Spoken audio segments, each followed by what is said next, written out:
This material is made available to you by or on behalf of the University of Melbourne under Section 113P of the Copyright Act 1968. It may be subject to copyright. For more information, visit the University Copyright website.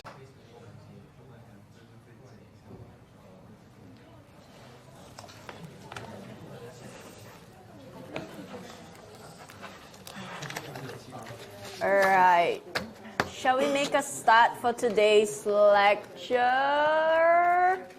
Yeah, okay, it's 3:20. Let's make a start, all right? Today's lecture would be on property and asset/investment management.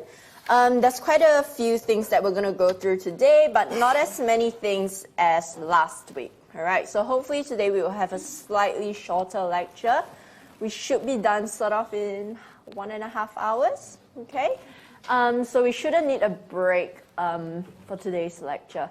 We're going to start off with going through the real estate management structure. So that will give you an overview of, you know, who in the industry is doing what, and then we'll then go into more detail into what a property manager does, and then even more detail into what an asset manager does, because asset management is normally the preferred chosen career out of the masters of property compared to property management, okay? Everyone wants to be, well, in the big bucks sort of industry, dealing with investments instead of property management, okay? But they're both very different, so it just really comes down to what you enjoy, all right? So let's start off with the overarching structure of the different entities in the field, okay? So I've sort of broken it down into strategic, tactical, and operational. Some people say that asset managers are operational as well, but I sort of insist that they're actually tactical, all right? I'll sort of explain why. So right on the top, you have owners, aka investors, right? Investors may pass a fund, their money to manage, but in fact, whatever the fund buys up, the actual owners of those are your investors, okay? Your fund might be managed by portfolio managers, okay? Portfolio managers normally determine the strategic direction and the focus in the long term based on their determination of where we're at in the property cycle, based on their experience and things like that, all right? And so the portfolio manager decides what strategy I'd like for my portfolio, but then the asset manager, so under a portfolio manager, you might have, say, 4 or 5 asset managers, and they are the people who would actually try to break down this long-term strategy into a slightly shorter-term strategy. So if a portfolio manager had a strategy of about 10 years, your asset manager would be looking at breaking that down to 4 to 5 years, shorter mid-term strategies that they can slowly implement over time to realize the overarching strategy, okay? So that's why I think asset managers are slightly more tactical, because they're actually the bridge between strategic and operational, okay? So they do a bit of both. Sometimes this might involve things like doing redevelopments. So an asset manager may have, you know, quite a few properties under them, and your portfolio manager may say, look, I want to achieve grade A returns, but your asset manager may say, yeah, but there's one problem in that, right? My little portfolio here has a building that was, you know, built in the 1970s, used to be a grade A property. We've done a bit of refurbishment over time, but the grade has now dropped to grade C. So we can't achieve that grade A return unless we actually do some redevelopment or major refurbishment to bring that grade back up. So that's what the asset manager will kind of do. In order to achieve that return, they would then sort of kind of manage a redevelopment to bring that returns back up. All right. Property and facilities manager are more to do with the operational focus, running the day-to-day of the building to keep your tenants happy. All right. So we'll go into all of these a bit in a bit more detail. So starting off with portfolio manager, if you're in a very small firm, portfolio manager may actually just equate to asset manager, all right? Because essentially there's not that many assets to be managed. So when you're within a property owning organization, the portfolio management process is normally you have your investors or custodian of funds. They are the one who set how much money you want to make, the return and risk criteria, where are we going to take our risk and where do we want to be a bit more conservative. And they'll allocate where we're going to spend our funds, right? And over what time period we want to spend how much money, depending on how much cash inflow they think they can get from their investors as well. And then the process of what they sort of do on a day-to-day basis are more of what we have up here. So starting with analysis, they'll look into the real estate market conditions. Where along during the property cycle do we think we are? Do we anticipate a boom or bust? And how much return do we think we should be making across different sectors and geographic markets, all right?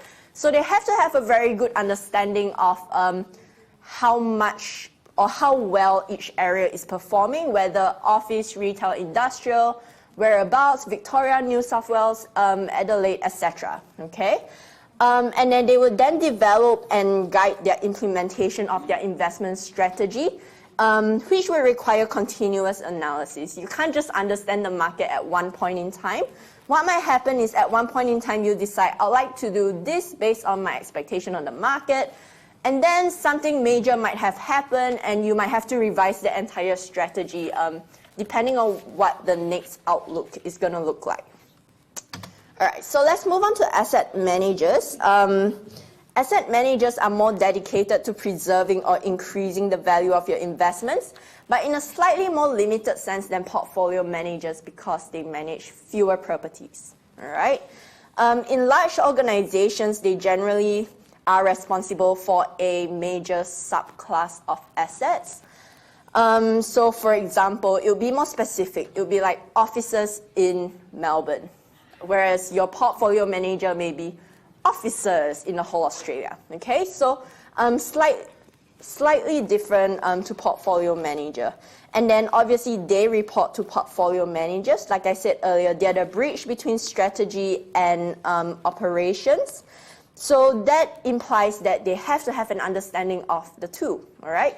You have to understand both strategy and operations of it. So their task consists of a combination of strategic planning, monitoring, implementing the functions at property-specific levels. So they'll know at one point in time what each property's performance is what sort of activities or capex do we need to inject into it to bring it to its required level. All right. Let's move on to property management for a second. We'll come back to asset management, like I said. The role of a property manager, so in essence, their main objective is to return the greatest possible return and to obtain the highest best use of a property. Sounds very generic, right? Obviously, everyone would want the highest and best return for whatever money they're going to invest in, all right? But they do this slightly differently in the sense that they're more concerned about, constantly keeping the property occupied, making sure the day-to-day running of it is smooth, but yet they're not the one who's on the ground level contacting people to fix things immediately. So we'll come back to property management a little bit more. They are the bridge between asset managers and facilities management, okay? So even though you may have some asset managers managing some major leases, so for example, if you have a very major tenant like Woolworths or Coles that is coming into a shopping mall, that might be managed by your asset manager, all right? Whereas your property manager might manage the smaller leases. I'm just trying to think of some, like Witchery, right? Smaller shops, not a major anchor tenant. Those would generally then be managed by a property manager to do their leasing. They have a bit more of a service provider focus in that their daily job also comes down to what sort of service can we provide from a landlord's perspective that would be valuable to a tenant, all right? Whereas an asset manager is not so concerned about that. They're just more on how do we achieve our return that is set. All right, facilities management. We're not going to go into too much detail with this. I'm sure you guys have covered parts of this in your master's course. But you should know that they're mainly to do with the operational aspects of it. If you have a very big building, generally you have one facilities manager who only manages that building because there's that much work to do in that one building, okay? They have a more hard service orientation. So I've sort of attached that diagram there because, you know, these are some hard services that a facilities manager has to manage on a day-to-day basis. So remember how we said that property management is more about what can what can we do on behalf of the landlord to make a tenant's life better? A facilities management focus is really more of taking on the tenant's sort of perspective, really genuinely making sure that everything is run smooth on a day-to-day basis so that there's no business disruption at all in our tenants' businesses. Okay, the main focus is on the users and making sure the whole experience is just completely flawless. So they're not so much focused on how much money can we make for our landlord. They'll generally receive a budget on how much money they can spend, and their responsibility is mainly to stick within that budget and providing the best services within that budget, instead of how much return can I generate, okay? So they're more concerned on expense instead of return. So then this is just another overview of it. I'm not going to go into a lot of detail, but this kind of summarizes a bit of what we've discussed earlier. Obviously, there's a bit of overlap in some of our roles. Like we said, property manager does leasing, asset manager might do a bit of leasing as well.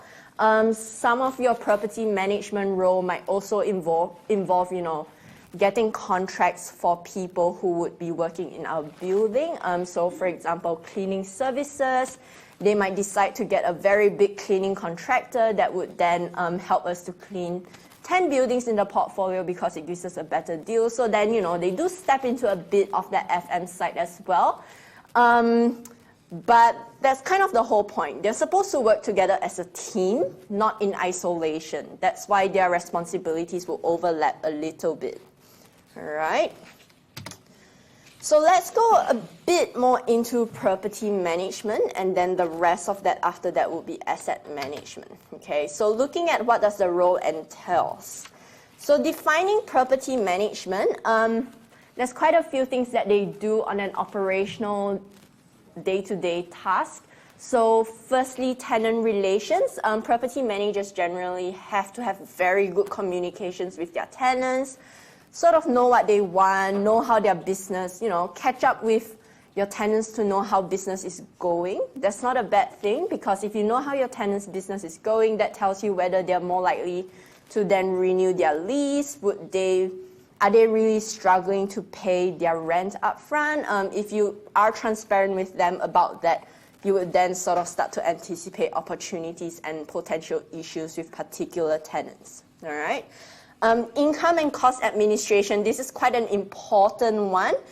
This is income and cost administration kind of summarizes the rest that comes after that, right? Because maintenance is a cost, security is a cost, reporting, they gather all this information to then report it to the asset manager, who would then use that information to do their job better. Leasing is then income, right? So their job is kind of to manage income and cost administration. Obviously, they want to make the most money and not spend too much money. That's kind of the whole point. And keeping track of how much they've spent, how much they've made, so that asset managers can decide based upon that, all right? So most of them providing services on behalf of the owner to attract tenants into the buildings. Where does property derive its value? Income? Yes, no? Yeah, right, clearly income. Strength of lease covenants? Yeah, it's okay. Yes, strength of lease covenants, because if your covenants aren't strong enough, then the entire thing falls apart, right? And then you get into legal issues. Suitability for proposed use? kind of yes, right? That ensures that you get the highest and best use out of the property. You wouldn't want to be using a property for residential when it could make more money being a retail property on the main street, okay? So again, we have this gigantic diagram of some of the things a property manager does. This just kind of extends on the previous diagram that we had earlier, comparing what they do. I'm not going to go through every single one of them because it's plain, simple English that you guys can read, but I'll kind of just summarize each of them. So from a financial management perspective, they have to be aware of all the lease obligations, rental payable, rent payable, what sort of expenses do we have coming up, do we have enough money for them, budgeting, repairs, and maintenance, understanding what's recoverable and what's not, right? In terms of arrears, they have to ensure that the rents and other amounts paid are in the scheme of arrangement to bring the arrears up to date. In terms of facilities management, they have to make sure that they have sufficient service contracts such that nothing would just completely break down, right? The whole point of maintenance is to ensure that things continue running. You don't just want to bring people in to fix it when it breaks down. You just want to maintain it so that it never breaks down, right? To avoid business disruption. They might even deal with people on site like engineers, security managers, etc. If there's a facilities manager on site, then a property manager normally does not do a bulk of that because that's managed by a facilities manager themselves. In terms of estate management, like I said earlier, it's a lot to do with communications. You know, making sure that you have a building manual that you can refer to whenever something goes wrong. Another thing that they do, which is quite critical, is valuations. Yeah, so they know how much money a property generates. And the interesting thing is some people actually do not want their assets to be revalued very regularly, okay? You might think that revaluation is good, but remember how we have a property cycle? Revaluations are only good when you're in a boom, right? If you keep revaluing it when the property cycle's in a bust, then your property is worth less and less, and then the banks would ask you to pay them back more money because once the value goes down, their loan-to-value ratio has to stay the same, so then your loan value goes down as well. So in a bust, no one wants to revalue their assets. Sometimes they just want to wait out the storm and then after that revalue. Lease management, like we said earlier, make sure that everyone's rights are protected. For example, remember how last week under the Retail Lease Act, you have to make sure that tenants get what they're supposed to, right? If you break the law, then you owe the Small Business Commissioner money. All right. In other types of commercial property management, if there is no law to break, but you've broken the contract, they can still sue you for whatever money you might owe them. Okay. And you want to make sure that you avoid that. The next thing is also to manage vacancies. All right. Obviously, if you have 0 vacancies, that's the ideal, and that's what you want to aim for. Okay. Let's move on to the next one. Some extra, more fine-grained FM-related tasks. Things like ensuring tenancy works are according to the lease, statutory requirements. For example, you want to make sure that the sprinklers, the smoke alarm, everything is working. Anything to do with OH&S, that's the most important thing in facilities management. All right. Once you screw up OH&S, if anything happens, you are liable for it. Okay. So that's the most important thing. You also have to check on tenants sometimes. So tenants don't always do what they're supposed to do because they have exclusive occupation of the property and they might not have a lot of people coming in and out of it. Some of them might try to be clever and do certain things in their refurbishments. So if you guys are sharing air conditioning, some tenants might do refurbishment, move the thermostat somewhere else, and then tell you, I'm not getting enough aircon. But that's because they've moved the thermostat to the wrong place, right? So that's something minor, but they could end up doing something a lot more major. So you have to check on them to make sure that they're still complying with your lease. Preventative maintenance, like we said earlier, ensure that everything is running and warranties are up to date. OH&S regulations, you might get some consultants in asbestos is a really big issue, okay? So for those of you who don't know, if you have asbestos in the building and some people come to contact with it, they might develop cancer over time, all right? That's how my auntie died. But cancer is a big thing. Asbestos is a big thing. We're increasingly finding that there's a lot of asbestos in Melbourne because it's a very good material to keep our buildings warm and insulated. So that was a material that they use a lot in the insulation in buildings. They're kind of all right if you don't touch them. But say if a tenant is doing refurbishment and they accidentally punch the hole in it, that's when it starts sort of exiting the insulation and starts harming people, all right? So lots of activities and skill set that a property manager require, partially accounting, like we said, income and cost administration, partially engineering, because you kind of have to understand parts of the systems, or at least who to contact regarding what might be wrong, all right? So you have to have a rough idea. Partially lawyer, because you're dealing with contracts, for example, your leases. You've got to write reports because your asset manager reads these reports and then make decisions based on them. Part psychologist, because you have to understand people pretty well and communicate very well, all right? So that's kind of it for property management. We're going to move on to asset management. Okay, so the rest of the whole lecture is mainly just on asset management from here on out, okay? It's the slightly more interesting bit, a little bit more sort of financy-ish. So we're just gonna start off with some definitions, all right? Defining asset management is a bit tricky in the property realm because the word asset can be used very broadly, right? Almost everything can be an asset, right? Asset can be referred to as a single property or a portfolio. Some people might even view, investment in shares as an asset. So the same term asset management can actually be used in a lot of fields, right? You might just search up the job asset management and you might find that there's a job opening in the banks, right? Because those people are managing financial assets, deposits, bonds, etc. But the one that we're dealing with is obviously just for property, all right? So property asset management involves planning and implementation of property investment, occupation, and management strategies.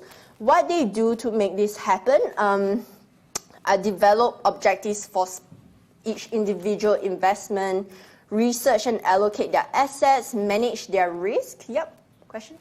Sorry, I was just wondering if you could define the difference between asset management, portfolio management, and investment management. I noticed you had asset/investment. My understanding was an investment manager was essentially a portfolio manager because the title is portfolio investment manager. Yeah, there's I can see why you're confused. It essentially comes down to how big your firm kind of is, right? Remember how we said earlier, if you're in a very small firm, essentially portfolio manager is the same as asset/investment manager. Like we said, assets are basically investments. Yeah, so it just comes down to how big the firm is. If you're so we're going to go through one example later. So we're going to go and take a look at Charter Hall. For example, in Charter Hall, it's a very big fund, right? So in that case, you would have portfolio managers than asset managers under them. But if you're in a much smaller fund with just a couple, $10, $20 million to play with, then you probably only have asset managers, which are their portfolio manager. So yeah. if someone had the title investment manager in a company like Charter Hall, would you consider them a portfolio manager or an asset manager? Probably asset. Yeah. Okay. But then again, just ask them what they do, and then you'll find out. Okay. Yeah, you know how different firms like to come up with different terms to make the job sounds really good, and then when you read into what they actually do, you're like, oh, not that fascinating after all, right? Like for example, you can call a concierge so many different names and make it sound so fancy, but then actually they do the same thing, all right? No offense to people who work at concierge, but that's kind of the truth. All right, so there's quite a few things you can do to plan and implement your asset management plan, and we'll go through that even more, all right? But the whole point is we want to be constantly adding value to our assets. The worst thing that can happen is to have an asset with constantly depreciating value, all right? So let's look at some of their day-to-day tasks. I know this slide might be a bit overwhelming. There's a lot listed here, but then we're going to go through into some of these in more detail, okay? So it sounds like an asset manager do a lot, but they get some help from softwares and property managers that report directly to them, okay? So they have to come up with investment plans. We'll look at a diagram later on how an investment plan might look like, or an asset plan. They'll come up with leasing and leasing strategies. So what's our strategy for the next quarter in order to make sure that, you know, the 25% vacancy would not exist by the end of that quarter? How do we get our weighted average lease expiry up? Okay.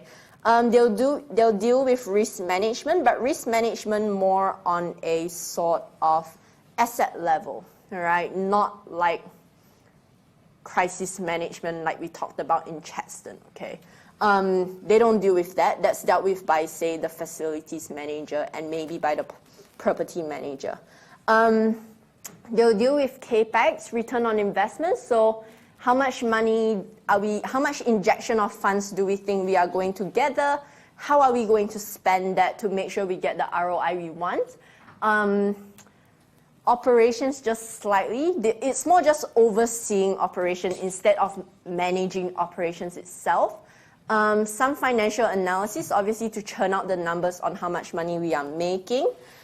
Monthly reports can include a lot of things. Like, remember how we said property managers would report to them, right? And so a bulk of what the property manager does would go into this monthly report. So it'll include things like income expenditure, arrears and recovery. Are there any additional income and expense that we did not expect? What sort of budget did we have? Was there a variance to that budget that we did not anticipate? And market commentary on rents. So like I said, a lot of things actually come from the property managers. They'll come up with a strategic asset plan as well. So we'll look into that a little bit more. But that kind of incorporates market intelligence, doing a SWOT analysis of, you know, where each building stands within their market. So we'll look at that a bit more. If they were going to plan some capital expenditure, they have to know where that money comes from, okay? And normally that's where the portfolio manager would help them out. So portfolio managers might also go out to pitch to investors to, you know, put your $20 million with us instead of our competitor, and then they would then distribute it to their asset managers to tell them this is how much you can spend based on how much we think we are going to get in. Like we said earlier, they may make refurbishment recommendations to bring the building up to standard. And so there's a lot that they do, right? That list there kind of covers a fair bit of what we've already talked about, but that's what they do in large organizations. Okay.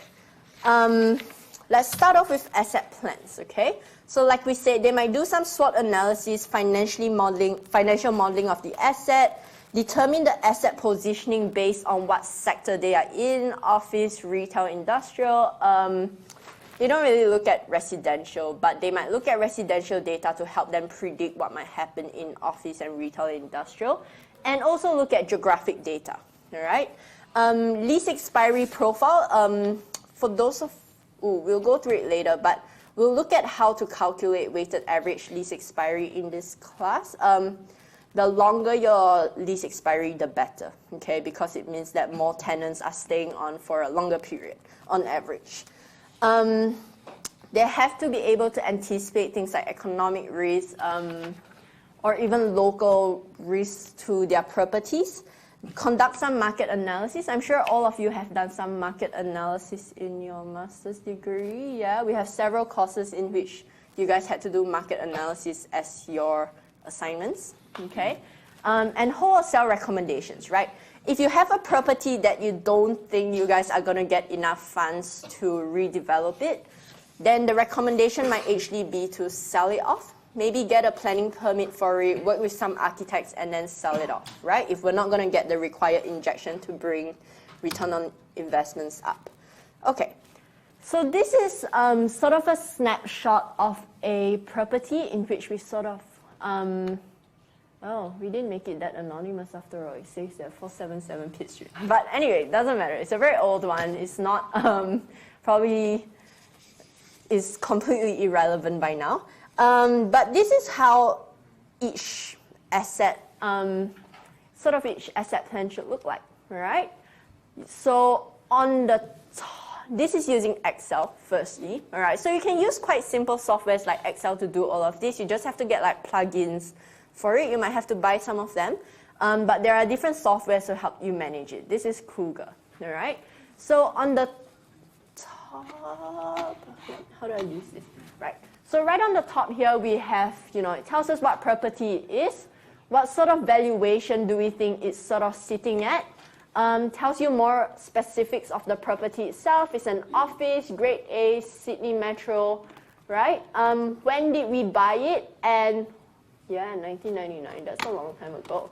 How much did we pay for it, including stamp duty, and how big is the building, floor plate. So once you look at the top of all this, you should know immediately this should summarize all the fine details that an asset manager should need to make their decision, okay?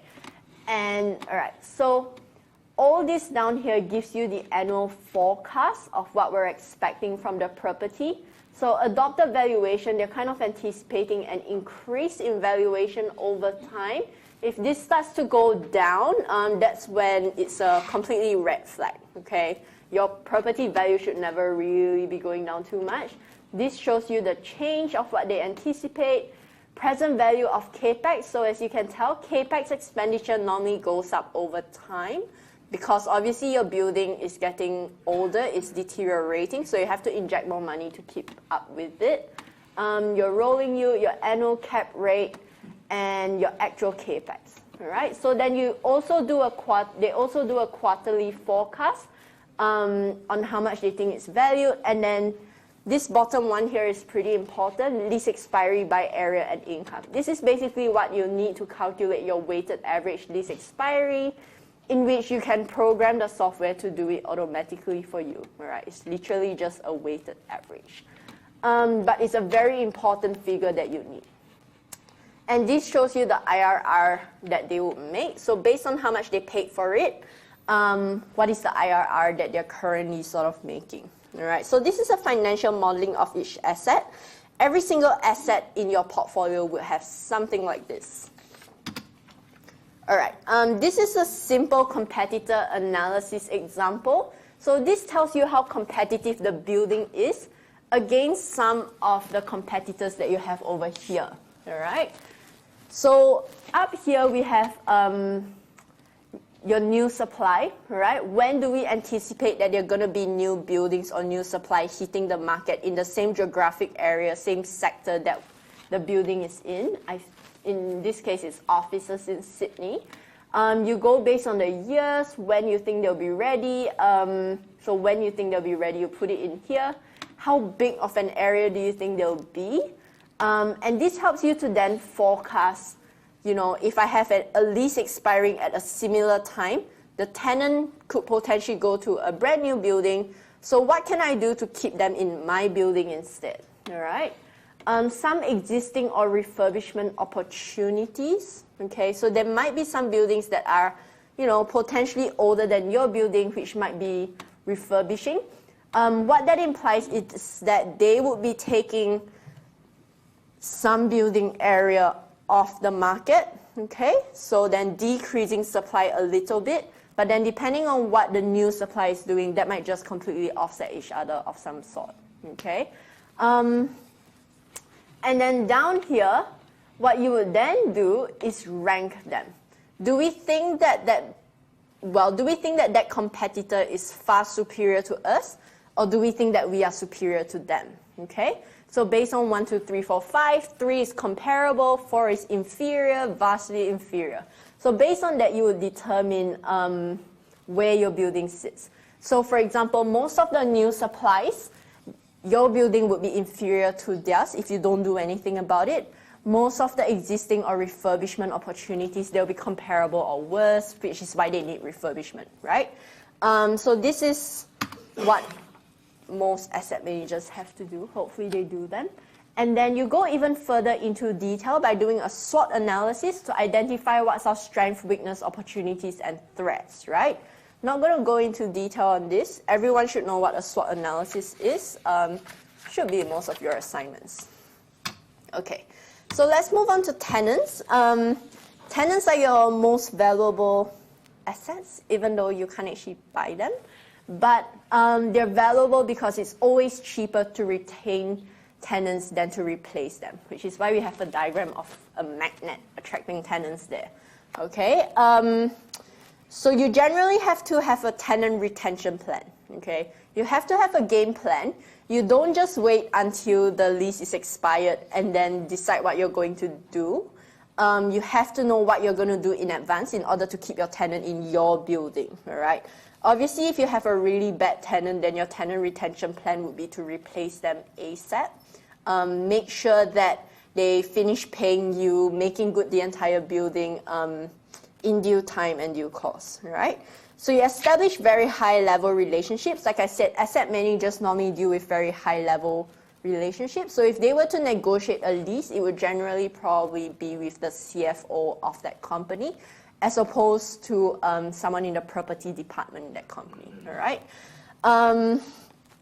You also conduct things like satisfaction surveys. There's plenty of those. You know, it could be as simple as putting iPads in your building for people to fill in while they're waiting for their lifts, or a more high-level survey to make sure your tenants are happy, you're giving them what they need, understanding what they need to continue staying in your building, all right? Preferably, you're doing that in a face-to-face meeting instead of just through a survey, all right? Leasing, like we said, they normally deal with very high-level leasing if they need to. Otherwise, they will have some very reputable agents to help them out. Things like marketing, you know, branding, signage, material, what media are we going to use, what website. They'll generally have someone put all of that together for them, and then they'll just choose what they want. So they're really more of the final decision maker as opposed to the person who's on the ground deciding how we're going to advertise for the building. Potential tenant identification, you'll most probably get an agent to do that, right? Identify who is out there looking for new space and then connect them with that person. Deal with lease proposals, so they'll put together not every single word in the lease proposal, but at least fill up the main items in the lease proposals. All right, we have a lease proposal diagram coming up later on. Dealing with negotiations, that's very important for most of you going into the industry. People always think that they have won the contract, but as long as the person has not signed it, anyone can steal your potential tenant, all right? There are certain documents that they can sign, but it may not be legally binding, right? So we'll get to that in a second, but anyone can steal your tenant at any point in time until they've actually signed it, and make sure the right person signs it, all right? So you've got to manage the legal process. Don't celebrate too early, and make sure you're aware of all the varying legislations within different states, all right? Your portfolio might end up having most of it in Melbourne, but let's say if there's only 1 or 2 properties in another state, that might still fall under your portfolio, but they might have very different regulations governing that state compared to Victoria, all right? We all have different regulations everywhere. So this diagram kind of summarizes how to calculate lease expiry. You guys should have an exercise in class to do that. But it's quite simple. Basically, what you do is you identify for each and every single tenant when is their lease expiring. So it kind of says here, when is their lease expiring? And then you can either go by area or income levels, okay? So for example, this is your largest tenant here. So they are going to, the weight of that tenant would be this area over the total area, okay? If you're going by income, obviously they're going to give you the most income. It will be their actual income over total income. We already have a percentage straight away worked out. And then based on that weight, you just do, for example, this is 52.6%, so we'll take that weight, multiply by the actual expiry time, constantly do that for all of them, add it up, and you'll normally end up with a number, say, 8.7 years or something. That tells you that on average, most of my leases are expiring in 8.7 years, okay? If you have a weighted average lease expiry of 2.3 years, yeah, that's a big red flag, okay? You have a lot of work to do if your well is that low, okay? If your well is that low, if you see a well that low, it could potentially be because they're doing some refurbishment on some floors, all right? It should never be that low in general, okay? So do have a look at that. It's a good diagram. Oh, look, we have another example here. So do give this a go. I'm not going to go through it in detail. It's basically everything that I've explained. But, you know, cover some of that up. For example, you can obviously cover up months to expiry and well. Do the calculations yourself. Just do it as an exercise to make sure you know how to calculate it, okay? If you're planning to go into the industry, this is the most basic calculation you have to know, all right? All right, what do we have here? A lease proposal, all right? So with this lease proposal, as you can tell, all of these items in red is basically what the asset manager has to fill up, okay? It should generally be quite a standardized lease proposal. You can't have 100 different types of leases in your portfolio. It'll drive you crazy, all right? So normally quite standardized. You fill in who the tenant is, what's their ABN address, how much square meters are we leasing to them, when do we think they're going to start. So then you hand over this lease proposal to your potential tenant for them to review, for their lawyers to look at it, and then they'll get back to you, all right? So that's kind of where it starts. This is one of the first official documents to help you start negotiating. All right, so let's talk a bit more about some other types of transaction documents. Does anyone know what a heads of agreement is? Yeah? What is it? The heads of agreement is a agreement between two parties. I know an example where it's in relation to a developer, project partner, and a council. Yep. So where the developer and project partner are JVing, so it's not like a tripartite, it's just a heads. Yep, okay, good. So obviously it's between various parties. It really could be it's generally an agreement to do a particular thing. For example, if it's between a tenant and a landlord, it will be what they're agreeing to potentially lease something. But the key thing that I want to point out is that most of the time, they're actually drafted out to be non-binding, okay?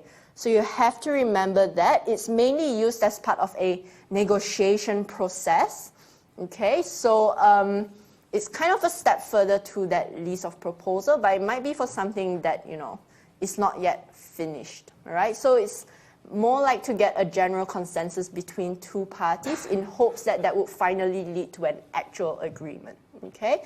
It can be drafted to be binding, but it's normally non-binding, all right? How about agreement for lease? Anyone? No, haven't come through that. Haven't gone through that term yet. Okay, agreement for lease is more typically used for getting potential tenants to agree that they're going to rent your property once the building is completed. So it's normally for buildings that have not been completed, have most probably commenced construction.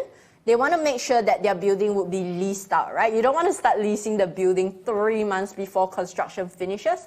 You actually start pre-leasing the building once construction starts. That's sort of the norm, all right? So you can actually get up to, 90% pre-agreed leases by the time the building has finished construction, okay?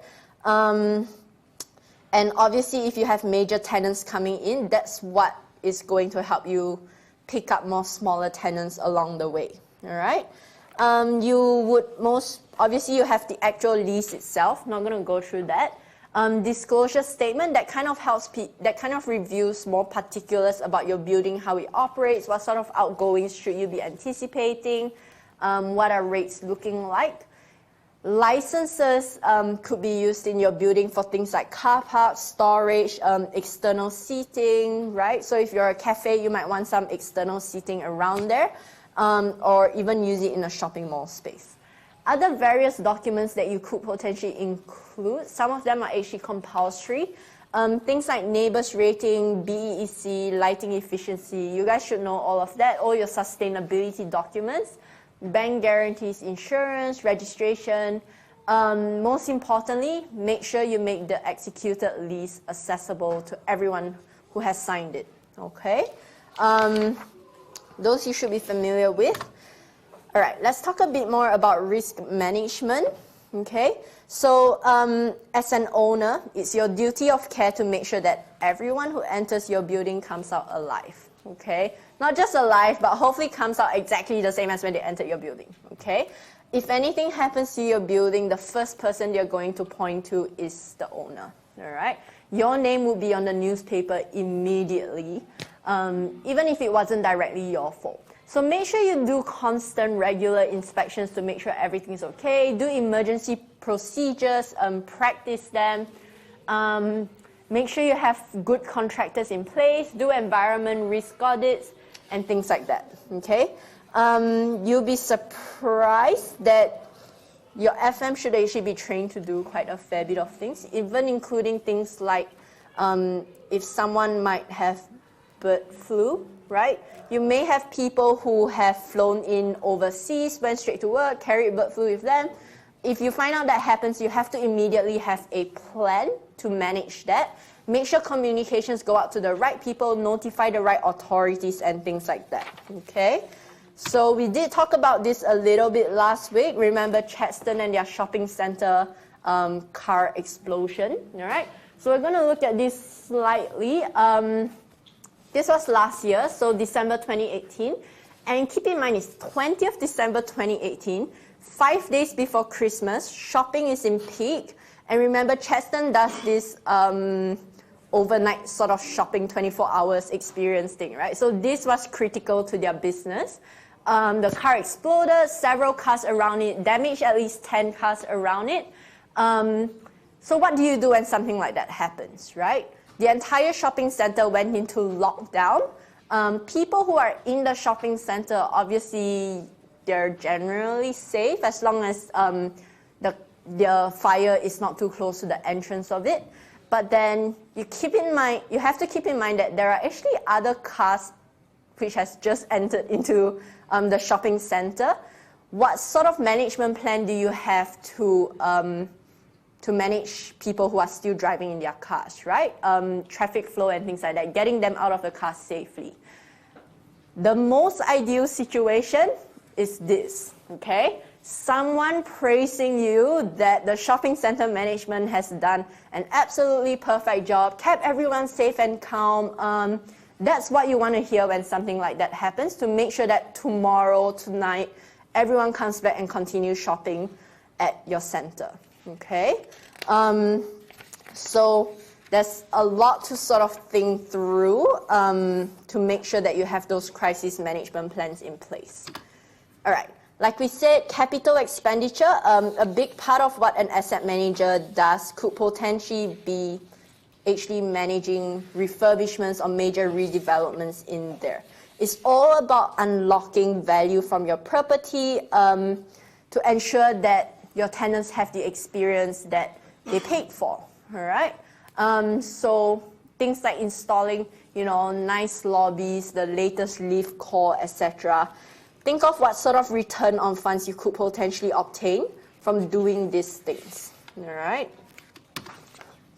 Sustainability, we're not going to do too much about this because we'll have Chris come in on one session solely to talk about sustainability.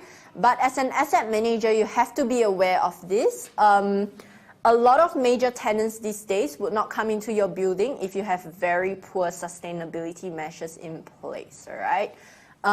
They want to know that they're going into a 4 to 5 star neighbors rating building, you're using sustainable energy and good natural lighting, etc. Because companies like Woolworths cannot risk their reputation being linked to a 1-star neighbors rating building, all right? That's kind of just the truth, all right? Big tenants want to be in sustainable buildings for their own reputation's sake, all right? It's part of their whole branding. And of course, operations, so many things to deal with, but as an asset manager, you don't really have to know every single item of this. Remember, your FM and your property manager would manage this, all right? It's good to have an overarching understanding of it. If you work your way up from FM to PM to AM, then you obviously have a great understanding of it. But you just have to know, different terminologies, different terms. For example, BMSC, like Building Management Control System. When someone writes you a report or an email about that, you should know immediately what they're referring to. Increasingly, building operation systems are getting extremely complex because of the incorporation of smart technology into it. As an asset manager, you might choose to refurbish your building such that you have more of these smart systems in place. For example, when one employee walks into your building, you know immediately they have entered through their smart devices, and then you could even set up things like providing them their preferred coffee once they walk in, getting them the right lift access, etc. Use all of that to help you predict how the traffic flow in your building is going to be. All right, lots and lots of things to do with operations, but one of them that I want to sort of point out is tendering. Okay, so with tendering, there's actually some principles and standards in place for that. So for example, Property Council Australia has their principles of fair contracting. Your Building Council Australia, Australian standards and statutories has things in place to make sure that when we go out and tender for contracts, we are negotiating fairly and we're not bullying anyone, okay? Contracts management, make sure you're constantly reviewing your contracts. Do on-site checks, make sure that they're complying with their service level agreement. If they're not, you got to go after them or find a new contractor who's going to do a better job than them, all right? Buildings are very complex. You got to constantly test them and manage whatever risk that might occur. All right, financial modeling. This is sort of the more interesting part. Or the more unique part of asset management compared to the other roles like property management and FM, okay?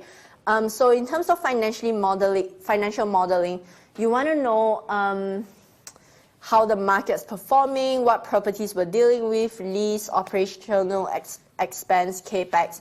You put that all into your model to work out what is my NOI at the end of the day, right? How much money am I generating? That will work out how much return I'm making because you do that over how much you paid, etc. Okay, taking into account how much you got to pay off in terms of debt. All right. Tenancy schedules, you got to check this periodically to make sure that your property manager is doing things correctly as well. Okay. People make mistakes. As you work more in the asset management line, you would know when there's something that is irregular, which might look incorrect. So check on those. In terms of arrears, this is quite a big thing because arrears means that people pay you. For example, if you have a tenant that has agreed to pay you expenses in arrears, that means that they pay you after they've incurred it. Whenever a GFC hits, your arrears would just keep building up and up and up. So you have to manage how much money people are owing you. Budgeting and forecast, obviously, because that manages how much income you make at the end of the day, how much outgoings are recoverable and not recoverable. Valuations, I'm not going to go into a full detail because obviously you guys have property valuation courses for that. Piyush runs that, doesn't he? So valuation frequency, make sure Make sure that you comply with APRA fair value. Generally, if you're a listed company, you're obliged to make sure that everything is at its fair value. Okay, otherwise you're lying to your investors. Understand the market, what sort of leasing activities are going on. Another thing is understand how conservative your valuations are. If you go out and contract a valuer to do valuations for you, they're generally more conservative with their valuations, because if they are not conservative enough, they get into trouble, right? So, don't go out and tell them your valuation is wrong, okay? What you do is look at their assumptions, understand their assumptions, why they made that assumptions, and challenge the assumptions, all right? Because if you get a valuation that's significantly different from what you think your valuation is, then there's something clearly wrong with either of your valuation, and you have to get on top of it. So check all assumptions. It could be things like growth rate, market rents, vacancy period, tenancy data. If your valuer has a different assumption on those compared to yours, just ask them, why do you think that cap rate is the way it is? All right? They might have additional data assessed that you don't have. The other thing is statutory rates. We all know that we receive statutory rates on behalf of owners. They're done on a highest and best use.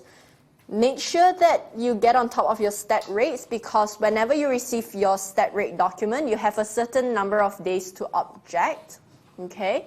If you think that they are wrong, you could actually save your client a fair bit of money, all right?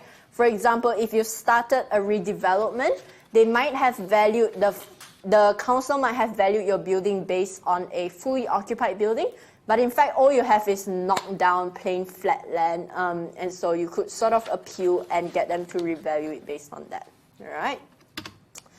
So required skill base of an asset manager, they do so much. But like I said, they don't have to do every single thing. They don't have to be an architect, okay? That's kind of a lie. You just have to understand the plans. You don't have to draw them, all right? But more of what they do are things that you sort of learn within your Masters of Property course, okay? Another diagram to just summarize what an asset manager does versus what a property manager does. Not going to go through it again. It's just a summary diagram to help you with your exam revisions. Okay, so it clearly outlines who does what, kind of. Okay. So my question to you is, if you're going to go out in the industry, what do you think makes a good investment fund strategy? Anyone want to yell them out? Come on, surely there must be a few things that you know by now.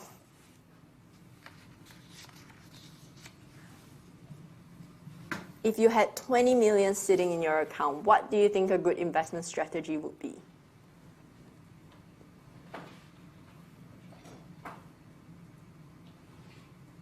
Come on. Let's say you suddenly had $20 million. What are you going to do? Are you going to let it sit in your bank account? No, right? That's not going to earn you enough return, right? We have to invest it, right? How would you invest it?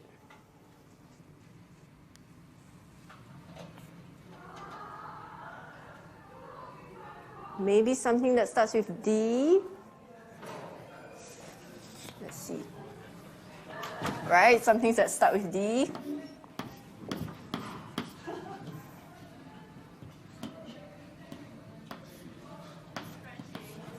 Sorry? Not really. Close, but... Sorry? Not really. Maybe something less detailed.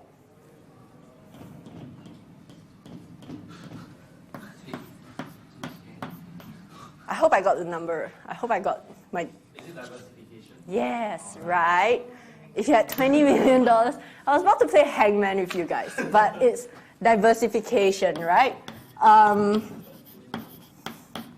If you have a fund, oh yeah, I did get it right. If you have a fund, diversification is the most important thing, right? The worst thing you can do is invest all your money in just one thing, right? Because if that thing crashes, you're screwed, okay? So what we're going to do now is we're going to, these are some core investment fund strategies that you can sort of read through. But instead of reading out every single of this line to you, we're going to look at Charter Hall, all right? So let's just look at them kind of as a case study by looking through their financial reports, what they do as a company, which will help us to understand some of their investments and their strategies, all right? So this is from their financial year 2019 results. I've actually uploaded the report, I believe, on the LMS. So their strategy is to use their expertise to assess, deploy, manage, invest their money to create value and superior returns, okay? They'll have a 1 year, 3 year, 5 year sort of summary of how much money they have made. Obviously, diversification is somewhere in there, right? They don't invest in one thing, different areas, different industries, in which we'll look at in the next bit, okay? But as you can see, this first column tells you how much money they have raised from investors. So in a 5-year period, they've raised $10.6 billion, all right? You've got all this money, you've got to decide what you want to do with it, okay? And this tells you what they do with it. This tells you how much money they have spent, what sort of transactions they've worked on, how much they have acquired, how much they have divested, right? Because obviously the equity raised is less than the gross transactions, okay? So they obviously had to sell some things off to make up for their new sort of acquisitions, all right? So FUM growth, that's your fund growth, and this is how much they have managed to increase their portfolio investments over time. So they're doing pretty well. Over a 5-year period, they make 13.3%, which is pretty good, given that you only make 2-point-something% if you put your money in the bank now. All right, so on average, you know, they're making 10% above what putting your money in the bank would give you, okay?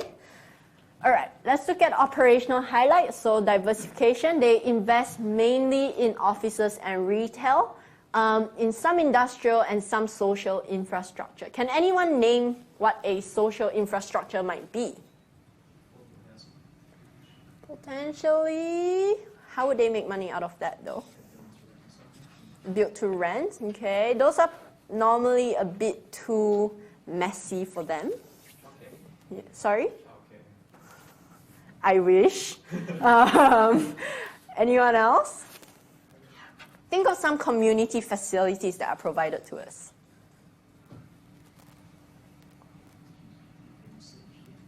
Yeah, okay. Things like potentially, sorry? Yeah, sporting facilities, right? For example, like every local council would have an area with a library, with a small sports center for us to go swimming, gym, gather during the weekend. So some of their investments are actually in those, okay? So what that implies is that they actually own the building that the local council occupies.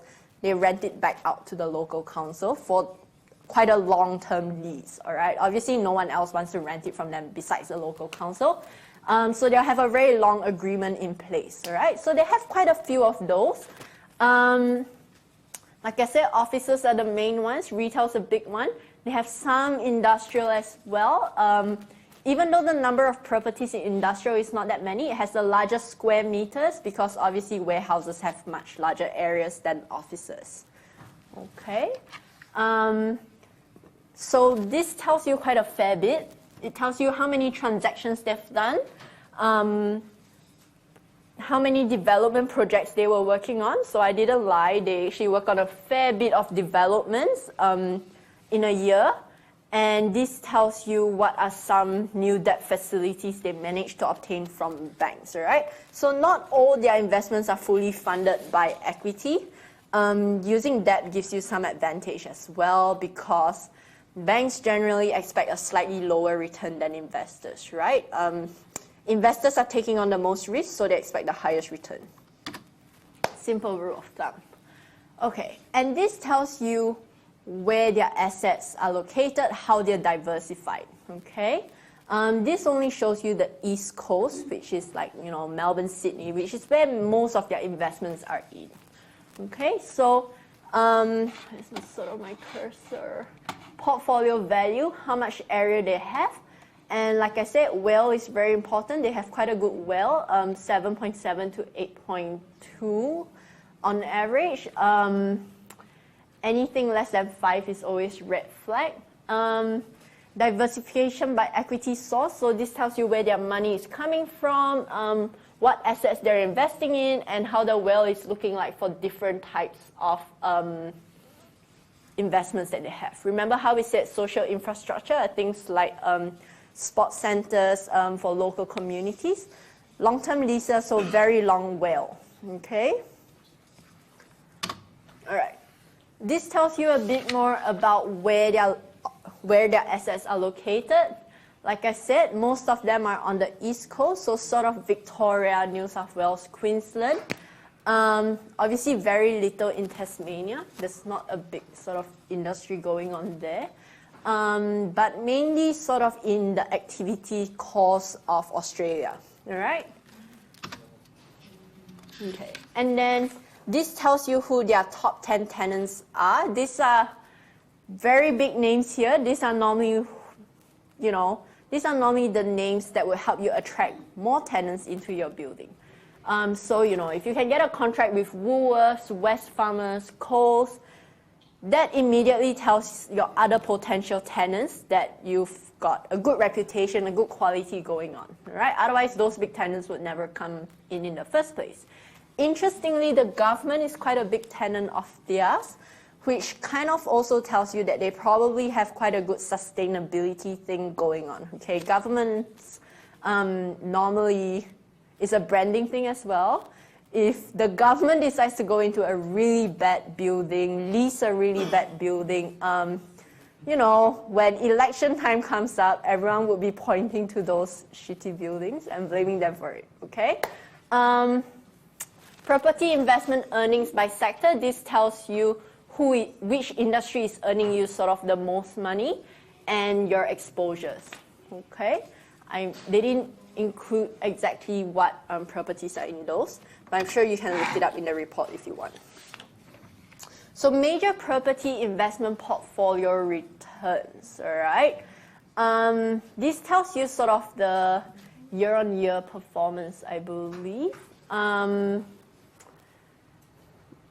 Yeah, so each of these are actually different portfolios. So all of them have a different portfolio manager. And then they'll have asset managers under them to help them with it. I know what this tells us now. This tells you the industry benchmark and how Charter Hall is performing, all right? So you would obviously always want your color to be above that gray line because it tells you that you're performing above average. But then they have a little sucky one here. That could potentially be because you're doing a redevelopment or something, so that area is not earning them any money, okay? I'm sure that wasn't intentional. It should be anticipated. If it comes up in your financial report without anticipation, then lots of people are going to get in trouble. All right, so this is just, we're going to go through just a snapshot of an asset that they have. I hope I didn't name the building there. Yeah, no, I did, I think. Okay, so this is just a building that they have. Some red flags immediately that you would see is their WALE is super bad. If occupancy is 43.8%, that means vacancy is 56.2%, which is bad, okay, very bad. Don't let that happen, okay? And passing you 1.5%, like, what is that, right? No one wants to make 1.5%. So let's look a bit more into why that's the case, what sort of analysis should they have going. Some things that they'll look at in each of these individual buildings is, what is my leasability assessment, okay? So these are some criteria that they're focused on. This is not exactly for that building that we just looked at earlier, but this will be immediately the things that you would pull out to understand what's going on. So building quality, location, tenant quality, public transport, everything. This tells you how competitive your building is in terms of ranking. And then this tells you, the asset weighting tells you how important each of these criteria are. Some are more important than others. So obviously location is the most important thing. Building quality is the most important compared to things like view, right?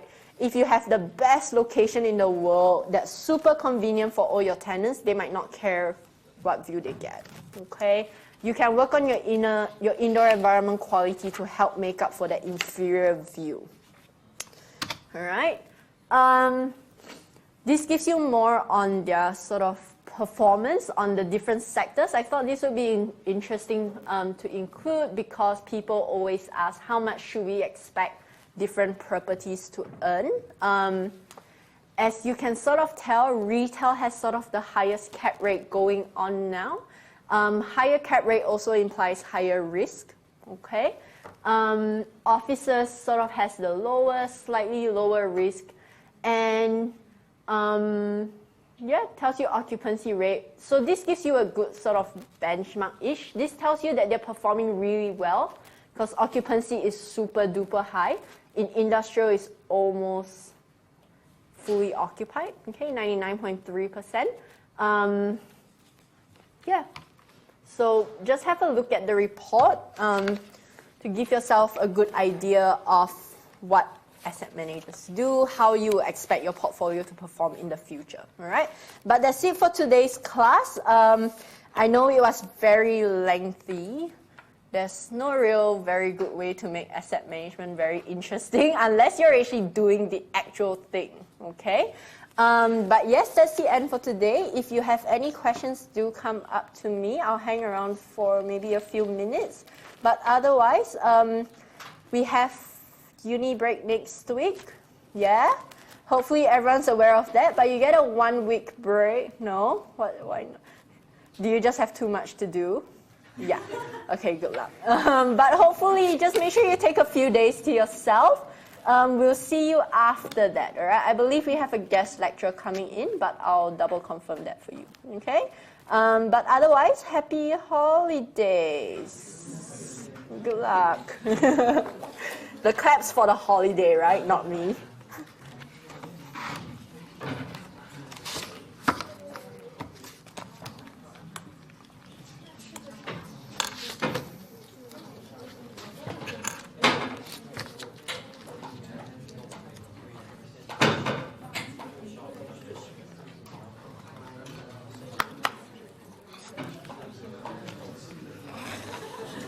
Hey.